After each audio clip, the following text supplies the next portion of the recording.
আসসালামু আলাইকুম, সবাইকে স্বাগতম প্রিয় শিক্ষার্থী বন্ধুরা। আজকে আমি আইসিটি বিষয়ে সি প্রোগ্রাম সম্পর্কিত এসএসসি টেস্ট পরীক্ষার সিলেট ক্যাডেট কলেজের যে প্রশ্নটি এসেছিল ওই প্রশ্নটির সঠিক সমাধানের জন্য তোমাদের সাথে আছি আমি মোহাম্মদ সিরাজুল ইসলাম, বরিশাল সরকারি model school and college Barishal. তো চলো শুরু করা যাক। প্রথমে প্রশ্নটা দেখে নিই কি বলা আছে। এই যে এখানে বলেছে একটি সংখ্যা জোড় না বিজোড় তা নির্ণয়ের প্রোগ্রাম লিখতে বলেছিল, আর ইফ স্টেটমেন্ট ব্যবহার করে তিনটি সংখ্যার মধ্যে বৃহত্তম সংখ্যা নির্ণয় করতে বলেছিল। দুইটা তথ্য দেওয়া আছে। কখ তোমরা পারবে। গ নাম্বারে বলেছে উদ্দীপকের 1 নং চিত্রে সি প্রোগ্রাম লিখো, অর্থাৎ একটি সংখ্যা জোড় না বিজোড় তা নির্ণয় সি প্রোগ্রাম যদি লিখতে চায় অনেক সহজ। একটা সংখ্যা জোড় না বিজোড় তা নির্ণয়ের সূত্রটা হচ্ছে কোনো সংখ্যাকে যদি 2 দ্বারা ভাগ করে ভাগশেষ 0 হয় তাহলে সংখ্যাটি জোড়। তো এইভাবে লিখতে পারি ইনক্লুড stdio.h। এখানে stdio দ্বারা standard input output header file বোঝাই। প্রথমে আমরা এটি হেডার ফাইল যুক্ত করলাম, মেইন ফাংশন দিয়ে প্রোগ্রাম স্টার্ট করলাম। এরপর একটি সংখ্যা জোড় না বিজোড়, সংখ্যাটি অবশ্যই পূর্ণ সংখ্যা হবে, তাই না? তাই আমরা এখানে আইএনটি কিওয়ার্ড লিখলাম ডেটা টাইপ হিসেবে। এরপরে একটি সংখ্যা যেহেতু, তাই আমরা এখানে এন নামক একটি সংখ্যার জন্য নির্ধারিত একটি চলক ঘোষণা করলাম, ভেরিয়েবল ঘোষণা করলাম যার নাম এন। এখানে অন্য কিছু লিখতে পারতাম।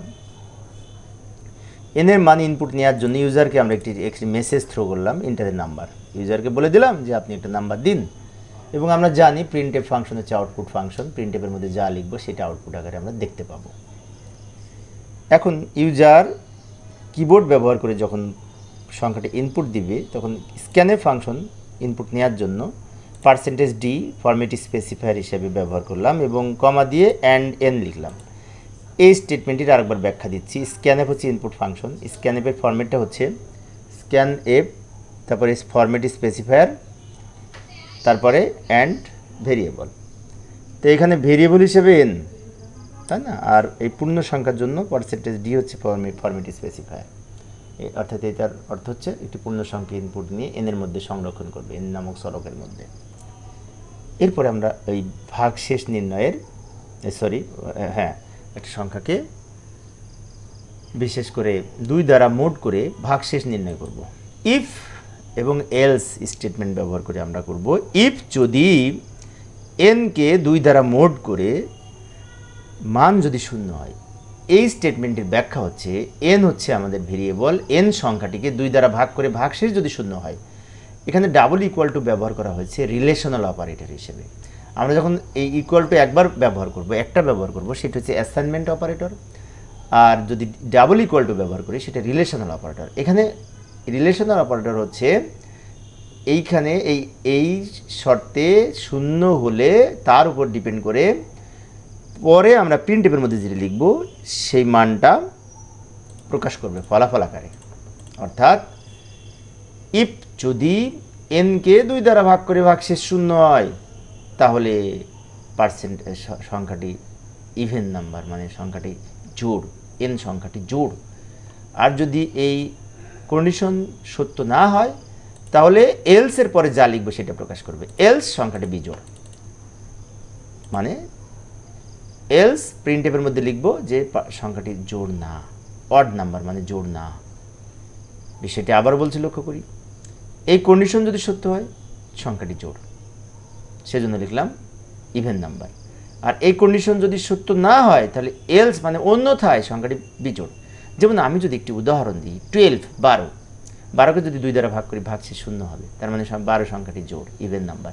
বাট 13কে যদি আমি 2 দ্বারা ভাগ করি তার ভাগশেষ 1 থেকে যাবে, তাহলে কিন্তু সেখানে 0 হচ্ছে না। তাহলে তখন এলস এর পরে যে স্টেটমেন্টটি লিখেছি এটা প্রকাশ করবে সংখ্যাটি অড মানে বিজোড়।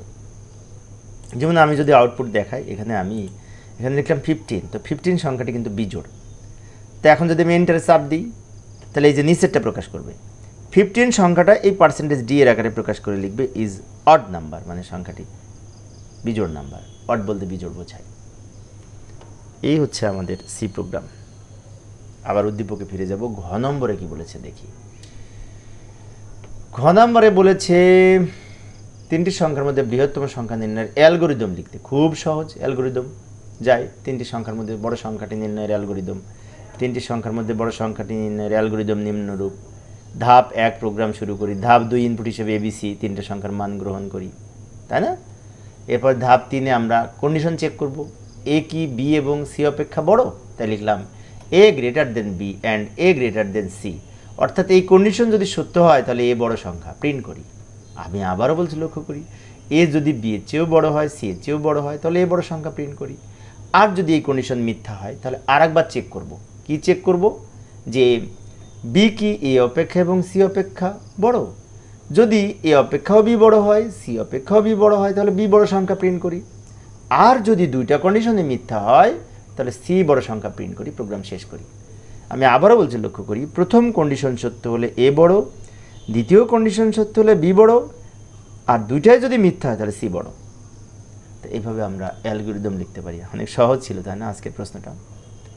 তো প্রিয় শিক্ষার্থী বন্ধুরা, এই ছিল আজকের আলোচনা। পরের ক্লাসটি দেখার আমন্ত্রণ রইল।